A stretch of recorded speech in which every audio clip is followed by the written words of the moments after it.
हमारे साथ अहमद मस्ती खान जुड़ गए, बलोच पत्रकार हैं, उनका सीधे रुख कर लेते हैं। अहमद मस्ती खान जी, ये बताइएगा आज का ये संबोधन एज अ बलोच आप कैसे ले रहे हैं? क्योंकि पाकिस्तान को लेकर के भी एक दफा बयान सामने आया था, पाकिस्तान को लेकर के कहा था कि पाकिस्तान तो वो लूजर है और लूजर से हमें बात करनी चाहिए, हमें अपने से ऊपर वाले देश से बात नहीं करनी चाहिए, हमें अपने से जूनियर देश के साथ, एक लूजर देश के साथ बात करने से हमें खुद बोलने का मौका मिलता है रेदर देन कि हमें सुनना पड़े। जी, आपका बहुत शुक्रिया। देखिए, मैं ट्रंप साहब के घर से कोई 12 मील दूर से बोल रहा हूँ। मैं अमेरिका में रहता हूँ, मैरीलैंड में। वॉशिंगटन डीसी से बिल्कुल मैं जुड़ लगा हुआ हूँ। तो ये जो ट्रंप है, ये तो अनहूके किस्म के सदर हैं। जैसे कि आपको मालूम है, इसके दिन में ये तकरीबन कोई रिसर्च हुई, उसमें जाहिर हुआ कि दिन के अंदर एक दिन में तकरीबन 21 झूठ बोलते हैं, 21। तो इनका ये रिकॉर्ड है इस वक्त, हर सदर और मेरे ख्याल में दुनिया में हर जगह, जो बयान है, इस दफा जो बयान है वो एग्जिट के लिए या फाइट को और बढ़ाने के लिए है? नहीं, अभी लगता है कि वो ये कहेंगे कि हम कामयाब हो गए, ऐसे लगता है। अभी वो बात कर रहे होंगे खान साहब, यानी कि अभी भी निष्कर्ष निकलने की उम्मीद नहीं, मतलब ये कि ऐसा हो सकता है बोलेंगे कामयाब। कामयाब तो वो J1 से बोल रहे हैं कि वो इस युद्ध में कामयाब वो ये कहेंगे कि हम कामयाब हो गए। हाँ। हमने उनके न्यूक्लियर हथियार तबाह कर दिया, हमने उनका नेवी तबाह कर दिया, हमने उनके एयरफोर्स तबाह कर दिया। हाँ। और हम सब कुछ हमने हासिल कर लिए, हमें ऐसे लगता है। अगर इसके अलावा वो कुछ और कहें तो अलग बात है। मतलब वो जो युद्ध को लेकर हम जो अटकलें लगा रहे हैं, जो हम प्रेडिक्ट कर रहे हैं, या फिर हम ऐसा उम्मीद कर रहे हैं कि आज शायद युद्ध को लेकर कोई फाइनल बात रखी जाए, ऐसा कुछ नहीं होने वाला आपके अकॉर्डिंग? नहीं, आज वो देखें, हमारे लिहाज से वो ऐलान करेंगे कि हम जीत गए। उन्होंने ये ऑलरेडी कह दिया है कि लगातार सोच के बैठे कि आज वही बताने वाले हैं कि हम अमेरिका जो है वो जीत गया है। आप सुनवाते हैं संबोधन। Let me begin by congratulating the team at NASA and our brave astronauts on the successful launch of Artemis II. It was quite something.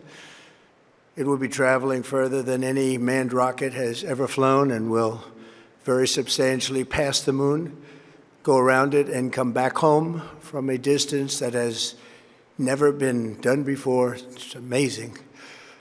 They are on the way, and God bless them. These are brave people. We want to God bless those 4 unbelievable astronauts.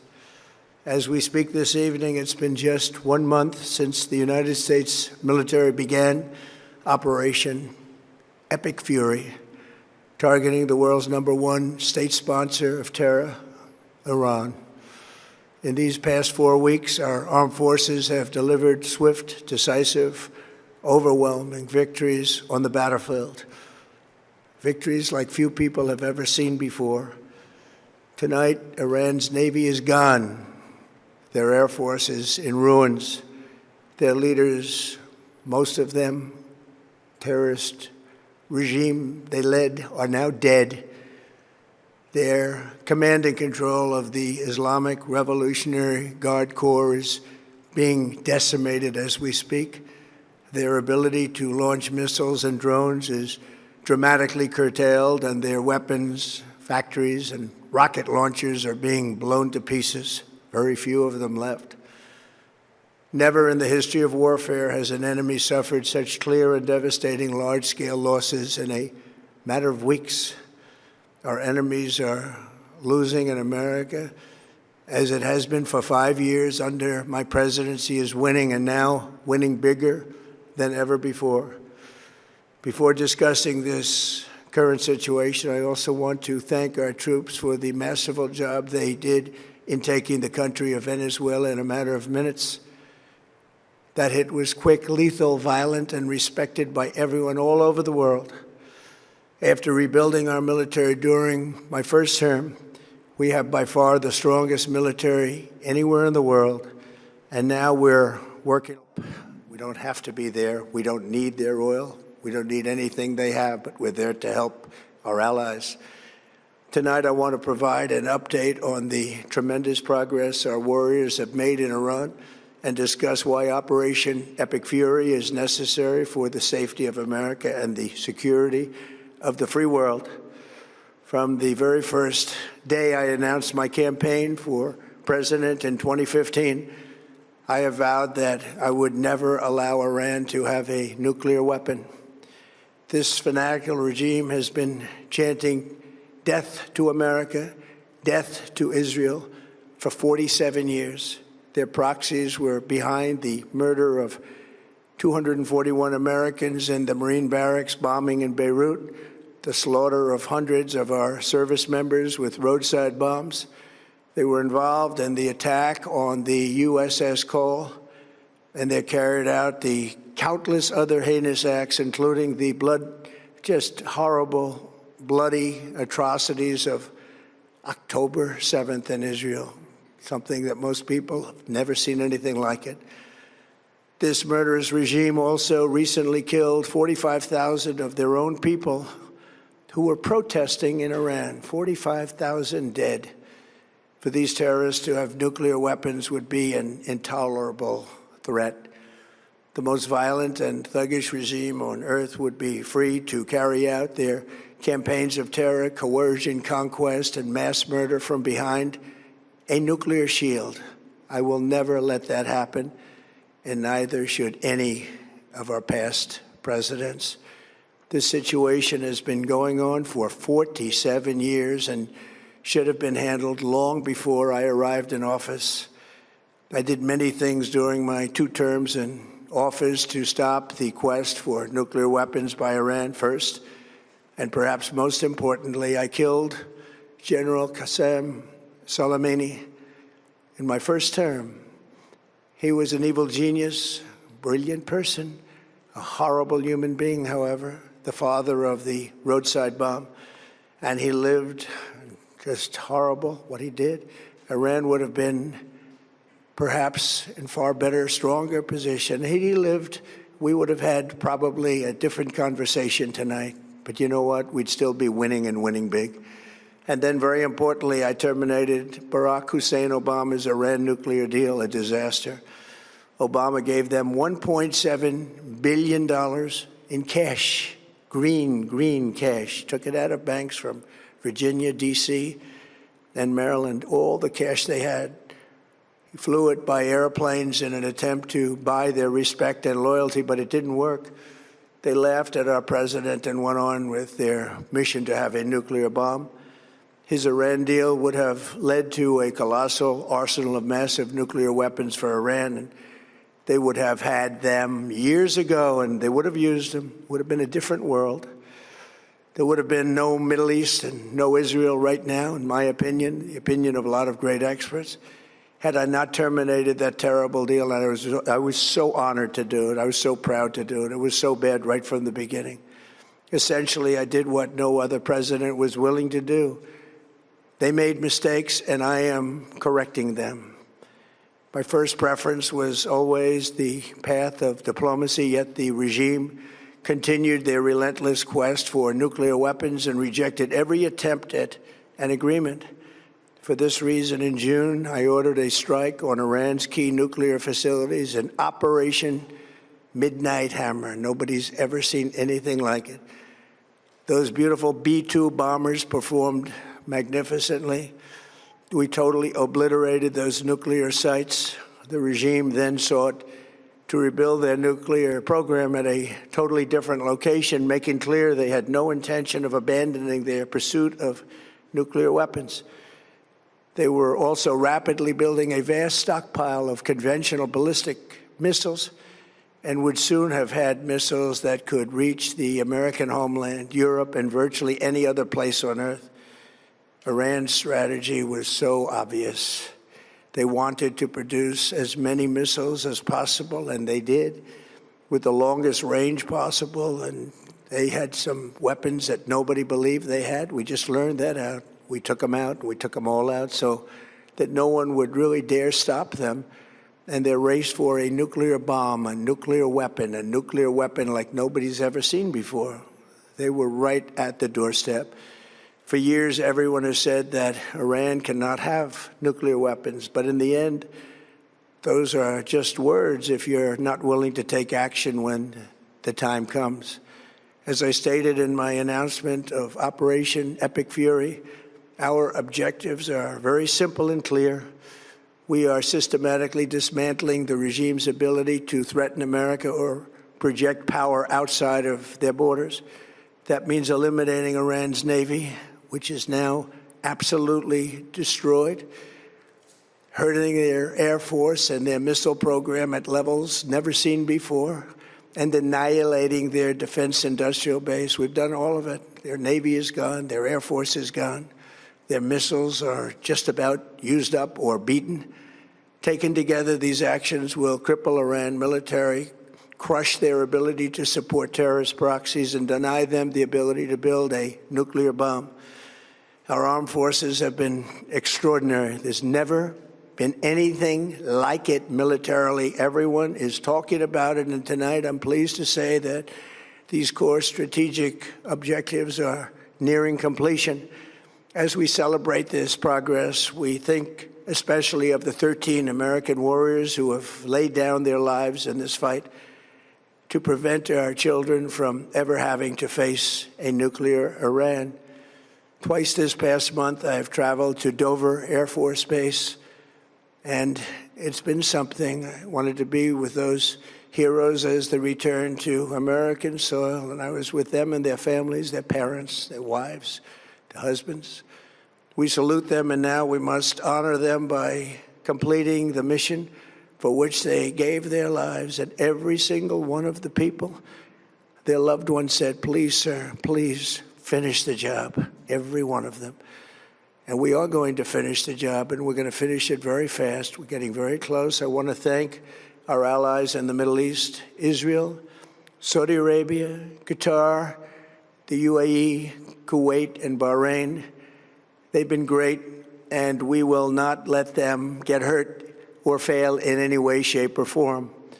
Many Americans have been concerned to see the recent rise in gasoline prices here at home. This short-term increase has been entirely the result of the Iranian regime launching deranged terror attacks against commercial oil tankers in neighboring countries that have nothing to do with the conflict.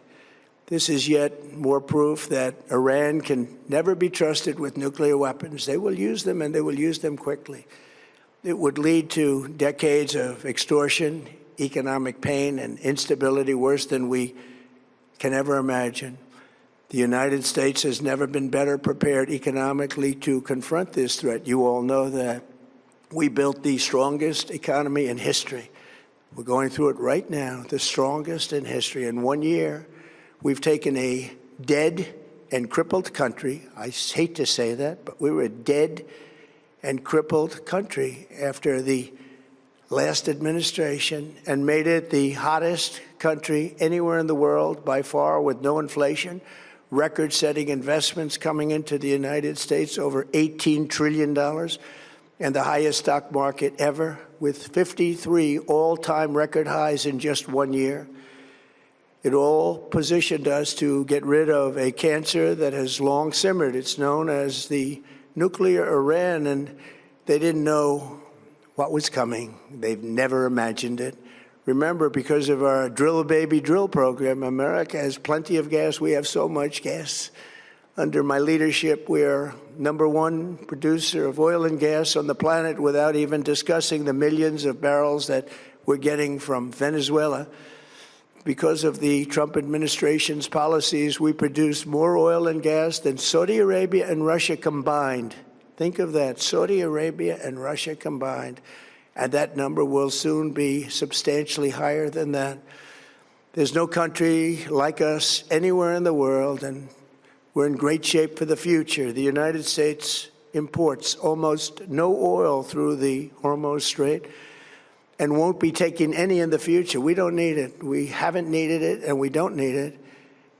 We've beaten and completely decimated Iran. They are decimated, both militarily and economically and in every other way. And the countries of the world that do receive oil through the Hormuz Strait must take care of that passage. They must cherish it. They must grab it and cherish it. They can do it easily We will be helpful, but they should take the lead in protecting the oil that they so desperately depend on.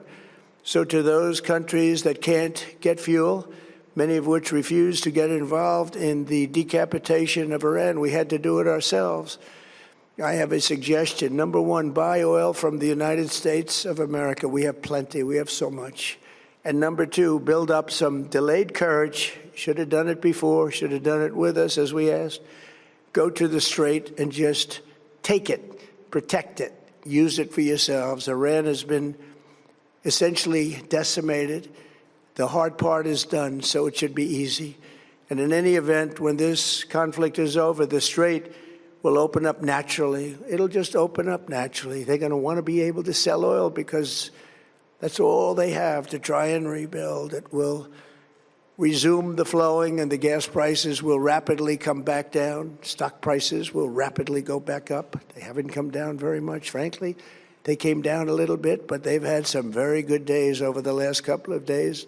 We've done actually much better than I thought, but we had to take that little journey to Iran to get rid of this horrible threat. With our historic tax cuts, where people are just now talking about receiving larger refunds than they ever thought possible, they are getting so much more money than they thought. That's from the great, big, beautiful bill. Our economy is strong and improving by the day, and it will soon be roaring back like never before. It will top the levels that it was a month ago. I've made clear from the beginning of Operation Epic Fury that we will continue until our objectives are fully achieved. Thanks to the progress we've made, I can say tonight that we are on track to complete all of America's military objectives shortly, very shortly. We're going to hit them extremely hard over the next 2 to 3 weeks. We're going to bring them back to the Stone Ages where they belong. In the meantime, discussions are ongoing. Regime change was not our goal. We never said regime change, but regime change has occurred because of all of their original leaders' death. They're all dead. The new group is less radical and much more reasonable. Yet if during this period of time no deal is made, we have our eyes on key targets. If there is no deal, we are going to hit each and every one of their electric generating plants very hard and probably simultaneously. We have not hit their oil, even though that's the easiest target of all, because it would not give them even a small chance of survival or rebuilding. But we could hit it, and it would be gone, and there's not a thing they could do about it.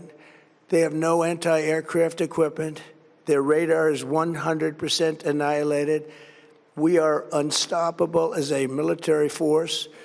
The nuclear sites that we obliterated with the B-2 bombers have been hit so hard that it would take months to get near the nuclear dust, and we have it under intense satellite surveillance and control. If we see them make a move, even a move for it, we'll hit them with missiles very hard again. We have all the cards, they have none. It's very important that we keep this conflict in perspective. American involvement in World War I lasted 1 year, 7 months, and 5 days. World War II lasted for 3 years, 8 months, and 25 days. The Korean War lasted for 3 years, 1 month, and 2 days. The Vietnam War lasted for 19 years, 5 months, and 29 days. Iraq went on for 8 years, 8 months, and 28 days. We are in this military operation, so powerful, so brilliant, against one of the most powerful countries for 32 days. And the country has been eviscerated and essentially is really no longer a threat. They were the bully of the Middle East, but they're the bully no longer. This is a true investment in your children and your grandchildren's future.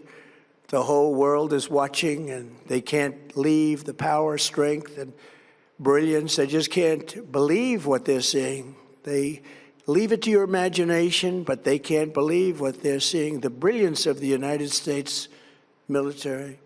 Tonight, every American can look forward to a day when we are finally free from the wickedness of Iranian aggression and the specter of nuclear blackmail.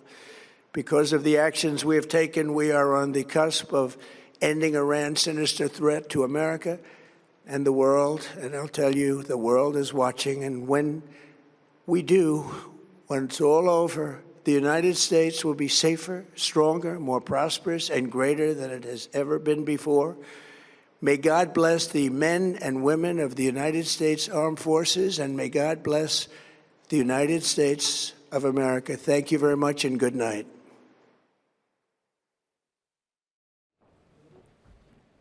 तो अमेरिकी राष्ट्रपति Donald Trump का संबोधन आप सुन रहे थे और शुरुआत से ही जब संबोधन की शुरुआत हुई उन्होंने इस बात का जिक्र किया कि कितने बेहतरीन तरीके से अमेरिकी आर्म फोर्सेस ने इस जंग की शुरुआत की, हर अपने एक टारगेट को पूरा किया है। इसके साथ साथ पुरानी सरकारों का जिक्र किया और ठीकरा फोड़ा उन पर और ये बताया राष्ट्रपति डोनाल्ड ट्रंप ने कि उनकी गलतियां जो हुई हैं उस समय में उन्हें अब सुधारना पड़ रहा है। अमेरिका के लोगों की तारीफ की राष्ट्रपति डोनाल्ड ट्रंप ने, अपनी पीठ थपथपाई।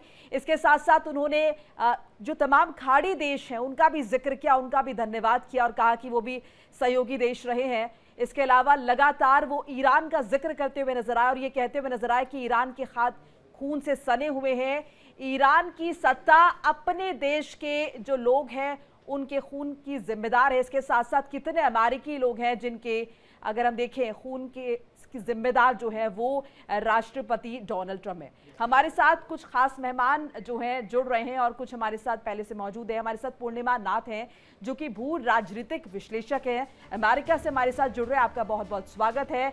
अहमद मस्ती खान साहब बलूच पत्रकार अमेरिका से, आप भी पहले से बने हमारे साथ, आपका भी बहुत बहुत स्वागत है। खान साहब पहले आपके पास आ जाते क्योंकि जिक्र आपसे हम पहले कर रहे थे इस बात का और शुरुआत भी वैसी हुई है। पहले पीठ थपथपाई राष्ट्रपति डोनाल्ड ट्रंप ने, हालांकि जो हम कयास लगा रहे थे कि युद्ध खत्मे की बात होगी ऐसा हुआ नहीं। उन्होंने कहा कि बहुत अग्रेसिवली और ज्यादा अगर देखें तो ये हमले और होंगे। जी, हम तो यही समझ रहे थे कि वो कहेंगे कि अब सब कुछ खत्म हो गया है, राइट, और हमने सारे टारगेट अचीव कर लिए हैं। राइट, अब वो कह रहे हैं कि हमने टारगेट अचीव भी कर लिए और हर चीज हो गया है, तो फिर क्यों किस बात की ये बात कर रहे हैं। कुछ चीजें इनके भी, जैसे मैंने कहा कि दिन में ये 21 झूठ बोलते हैं, तो ये कौन सा झूठ बोल रहे हैं इसका कुछ पता नहीं पड़ता है। और मैं आपसे एक बात कहूं कि जो खर्ग आइलैंड है इसके ऊपर इसकी नजर आज की नहीं है, ये शायद 1988 से ही इनके दिमाग में था कि हम ये खर्ग आइलैंड को ले लें। ये पर वो सुलेमानी का जिक्र कर रहे हैं, कासिम सुलेमानी के लिए कह रहे हैं। वो कह रहे हैं कि हमने अपनी पुरानी रजीम के दौरान हमने उसका खात्मा किया, बताया कि वो इंसानियत के लिए किस तरीके से बुरा व्यक्ति था, एक गलत पर्सनालिटी था, वो भी बताया। लेकिन साथ ही साथ पूर्णिमा नाथ जी, एक बात का जिक्र जो इसमें सबसे इंपॉर्टेंट कड़ी के तौर पर आ रहा है वो ये कि कहा गया पुराने युद्धों में जो हमने देखा लंबा वक्त लगा, सालों साल तक युद्ध चलते रहे, कभी 19 साल, कभी 18 साल, कभी कई महीने, लेकिन अमेरिका ने इस दफा 32 दिनों में ईरान को पछाड़ दिया। Thank you so much for having me. नमस्ते, जय हिंद। पहले ये बात तो है कि वो he is looking for a way out, एक ऑफ रैम्प चाहिए, इसीलिए ये भाषण किया गया है। उनको अपने आप को लोगों को दिखाना है कि I am the greatest businessman, मैं जाके सबको खत्म कर दिया। और बार बार आपने कितने बार सुना है वो स्पीच में बोलते हुए कि they are all dead. So disrespectful, extremely disrespectful. ये जो शब्द आ रही है हमारी प्रेसिडेंट से, आपके बैकग्राउंड में कुछ आवाज आ रही है पूर्णिमा जी, उसको जरा फिक्स कराइएगा। अहमद मस्ती खान, तब तक आप इस पर अपनी प्रतिक्रिया दीजिए कि ट्रंप जो है जिस तरीके से उन्होंने अपना ये पक्ष रखा है कि ट्रंप को या अमेरिका को हॉर्मुज की जरूरत नहीं है। वो कह रहे हैं कि हमारे पास पर्याप्त मात्रा में इतना तेल हम लोग उत्पादन करते हैं, इतना बैरल लीटर हमारा जो तेल का प्रोडक्शन है वो हो रहा है, जो कि सऊदी और रशिया के कंबाइंड नंबर से भी ज्यादा है। तो हमें जरूरत नहीं है, हमें जब चाहिए, जब हमारी मंशा होगी तब हम उनके तेल ठिकानों को नेस्तनाबूद कर देंगे। देखें, मैं आपसे क्या अर्ज करूं कि जैसे मैंने कहा कि ये जो ट्रंप हैं ये इमोरल सदर है। ये कह रहा है कि मोरालिटी जो है, मेरी जो मर्जी है वही मोरालिटी है, अच्छा और बुरा मैं तय करूंगा, ये इनका ख्याल है। मैं आपसे एक चीज अर्ज करता हूं, देखिए ये जो साइकोलॉजिस्ट हैं ये बात को जानते हैं कि अगर आप उन लोगों से डील रखते हैं ना, जैसे कि इनकी बहुत, इन्होंने बताया गुज़श्ता 1 साल में इनके बड़े अच्छे पाकिस्तान के जनरल आसिम मुनीर से इनके बड़े अच्छे थे ना ताल्लुकात, favourite general, favourite field marshal और फिलाना डिमकाना। जब देखे लगता है कि पाकिस्तान वाली सारी खासियत इनमें आ गई है। पाकिस्तान जिस तरह से झूठ बोलता है, उनके लीडर इसी तरीके से संगति का ट्रम्प असर हो बोल गया रहे है हैं क्या आज। आप कह रहे हैं? संगति का असर पड़ रहा है क्या? ये होता है, आप ये जो एक साथ रहते हैं ना, करीब करीब रहते हैं, उनको डीलिंग करते हैं, तो वही उनके कैरेक्टरिस्टिक अपना लिए जाते हैं जी। ये ट्रम्प तो देखे, ट्रम्प जो है अमेरिका के लिए बहुत खराब खबर है। इनके रिपब्लिकन पार्टी में भी अच्छे अच्छे लोग हैं, लेकिन मसला ये हो गया है अमेरिका में कि जिसके पास माल है, जिसके पास पैसे हैं, उसी की बात चलती है, और पैसे ने पूरे सिस्टम को करप्ट किया हुआ है। जी। इस वजह से मौसू बैठे हुए। सर लौट वरना आपके इनके पास पार्टी में पूर्णिमा अच्छे लोग नाजी, हैं। सर लौट आपके पास पूर्णिमा नाजी, एक चीज समझना चाहेंगे जिस बात का जिक्र राष्ट्रपति डोनाल्ड ट्रंप कर रहे हैं कि टारगेट सारे अचीव हो गए, सिलसिलेवार तरीके से उन्होंने बताया कि ये हम निस्तेनाबूद कर चुके हैं, फिर अभी और हमले होंगे, अग्रेसिव हमले होंगे, 2 से 3 हफ्ते युद्ध चलेगा। ये क्या मायने इसके? जब टारगेट अचीव हो गए तो बात खत्म हो गई, फिर आपको पीछे हट जाना चाहिए, लेकिन टारगेट अचीव हो गए और हमले और ज्यादा अग्रेसिवली भी होंगे। साथ साथ ये भी बताया कि अमेरिका के सामने स्टैंड कर नहीं सकता ईरान कहीं से भी। Ritu and Monica, I am actually travelling, so मैं एक पिट स्टॉप में बैठी हूँ, so the noise that you was hearing I can't do anything about it. अभी मेरा आवाज ठीक है? थोड़ा सा सुनाई दे रहा है? अच्छा ठीक है। अच्छा, सो आपने जो क्वेश्चन पूछा ना, पहले मैं आपको थोड़ा सा आइडिया देती हूँ उसका मतलब क्या था। He wanted to communicate to the people of America and specially the Republican party कि वो सबसे ग्रेटेस्ट प्रेसिडेंट है। पहले जो प्रेसिडेंट था सब डम थे और वो काम नहीं कर पाए जो वो कर रहे, लिटरली प्रेसिडेंट ट्रम्प कर रहे हैं। और he is the new Jesus, और जीसस को भी अभी रिप्लेस कर देंगे। और ये भाषण इसलिए था कि उन्होंने पिछले 33 डेज में जो भी बोला है, कंसोलिडेट करके अभी बोला है। लिटरली पहले दिन से वो बोल रहे हैं कि इनके नेवी खत्म हो गया, एयरफोर्स खत्म हो गया, इनके पास डिफेंस कैपेबिलिटी नहीं है, सब डेड है। डिसरिस्पेक्टफुल वर्ड्स यूज करा जाते हैं। स्पेसिफिकली कहा जाता है America is the most powerful और अमेरिका डोमिनेट करना चाहता है और डोमिनेट करेगा भी। बट डोमिनेंस इस तरीके का थोड़ी होगा, होता है पूर्णिमा नाजी, डोमिनेंस इस तरीके का थोड़ी होता है कि आप अपने आप को सुपर पावर बताए और दमखम दिखाए और एक देश के ऊपर जाकर पहले जैसे वेनेजुएला को कैप्चर किया और इस संबोधन में भी वेनेजुएला का जिक्र किया है कि हम अपना प्रोड्यूस तो करते ही हैं, वेनेजुएला का तेल भी हमारा ही तेल है, हम वो भी इस्तेमाल कर रहे हैं। और पुरानी रिजीम्स को आप सीधे बड़े सवाल के घेरे में खड़े कर दे। बैरक ओबामा का उन्होंने जिक्र किया, उन्होंने कहा कि 2009-2017 के बीच में जो पैक्ट साइन हुआ, joint comprehensive plan of action, उस न्यूक्लियर प्रोग्राम को लेकर के भी आपने बड़े सवाल खड़े कर दिए। आपने तो अमेरिका का पक्ष ढीला कर दिया। वही तो मैं बता रही हूँ ना, उनके हिसाब से जो पहले आए थे उनके पीछे सब डम थे, डम प्रेसिडेंट थे। ये स्पेसिफिकली जेडी वांस ने एक बार बोला है कि सब प्रेसिडेंट पहले जो था वो डम है। अभी we are very grateful that हमारे पास भी जो प्रेसिडेंट है वो सबसे स्मार्ट प्रेसिडेंट। आप समझ में नहीं आ रहा वो कैसे ब्रेन वॉश करवाए लोगों को। उन्होंने इस भाषण के जरिए एक टर्म यूटिलाइज किया है। मैं आपको बताती हूँ, उन्होंने बोला था कि Iran is the bully of middle east. मैं आपको बताती हूँ, America is not the bully of the world. तो अगर उन्होंने प्रॉक्सी के बारे में बात कर रहे हैं, अमेरिका प्रॉक्सी यूज नहीं करते। आज यूक्रेन प्रॉक्सी नहीं है। आज इराक को जब उन्होंने 1980 में यूज किया था, उनको फंडिंग किया था, सपोर्ट किया था, पैसा दिया था, उनको ट्रेनिंग दिया था, उनको लिटरली आर्म्स भेजे हुए थे, वो प्रॉक्सी नहीं था ईरान के अगेंस्ट जो उन्होंने लड़ाई छेड़ दी थी। उसी इराक की, उसी सद्दाम हुसैन को जाके उन्होंने मारा है। अब आज जो सिचुएशन है, मैंने पेजेशकिन की वो लेटर पढ़ी थी भाषण से पहले। रुकना चाहूंगी, एक छोटा सा ब्रेक लेना होगा। खान साहब आप भी बने रहिए, आप दोनों के पास फौरन लौट रहे हैं। एक छोटा सा ब्रेक और इंडिया डेली आपके स्मार्ट टीवी पर भी मौजूद है। इंडिया डेली 24/7 इन सभी प्लेटफॉर्म पर आप लाइव देख सकते हैं। देखिए इंडिया डेली 24/7 अब आपके स्मार्ट टीवी पर। इंडिया डेली मौजूद है सभी डिजिटल प्लेटफॉर्म पर लाइव और लगातार। इंडिया डेली 24/7 हर दिन राष्ट्र को समर्पित।